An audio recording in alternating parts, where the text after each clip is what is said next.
छठ भगवान सूर्य और छठी मैया की उपासना का पर्व माना जाता है। छठ पर्व के दौरान छठी मैया की पूजा के साथ साथ सूर्य देव को अर्घ्य भी दिया जाता है। वैसे तो छठ पूजा की शुरुआत कार्तिक शुक्ल पक्ष की चतुर्थी तिथि से हो जाती है, लेकिन षष्ठी और सप्तमी तिथि पर छठ मैया और सूर्य देव की विशेष उपासना की जाती है। मान्यता है कि छठ का व्रत करने से संतान सुखी और दीर्घायु होता है। इसके अलावा मान्यता यह भी है कि छठी मैया निसंतानों की भी झोली भरती हैं। आइए जानते हैं इस वीडियो के माध्यम से कि छठी मैया कौन है और इनसे जुड़ी पौराणिक कथा आखिर क्या है। धार्मिक ग्रंथों और पौराणिक मान्यताओं के अनुसार छठी मैया ब्रह्मा जी की मानस पुत्री हैं।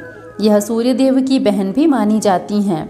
छठ व्रत में षष्ठी मैया की पूजा की जाती है, इसलिए इस व्रत का नाम छठ पड़ा। पौराणिक कथा के अनुसार ब्रह्मा जी ने सृष्टि की रचना करने के लिए खुद को 2 भागों में बांटा, जिसमें दाएं भाग में पुरुष और बाएं भाग में प्रकृति का रूप सामने आया। माना जाता है कि सृष्टि की अधिष्ठात्री प्रकृति देवी के एक अंश को देवसेना कहा जाता है। चूँकि प्रकृति का छठ अंश होने की वजह से देवी का नाम षष्ठी भी है, जिन्हें छठी मैया के नाम से जानते हैं। पौराणिक कथा के अनुसार राजा प्रियंवद की बहुत दिनों तक कोई भी संतान नहीं हुई, जिसके बाद महर्षि कश्यप ने यज्ञ कराकर प्रियंवद की पत्नी को यत्र आहुति के लिए बने प्रसाद को खाने के लिए कहा, जिसके बाद प्रियंवद की पत्नी मालिनी को पुत्र की प्राप्ति तो हुई, लेकिन वह मृत था। प्रियंवद अपने मृत पुत्र को लेकर शमशान गए और वहां पुत्र वियोग से प्राण की आहुति देने लगे।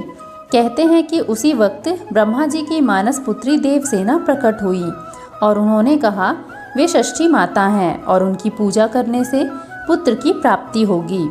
षष्ठी माता के कहने पर राजा प्रियंवद ने वैसा ही किया, जिसके बाद उन्हें तेजस्वी पुत्र की प्राप्ति हुई। तब से कार्तिक शुक्ल षष्ठी के दिन षष्ठी माता की पूजा शुरू हुई, जो आज तक जीवंत है। पौराणिक मान्यताओं के अनुसार भगवान श्री राम और माता सीता ने भी छठ का व्रत किया था।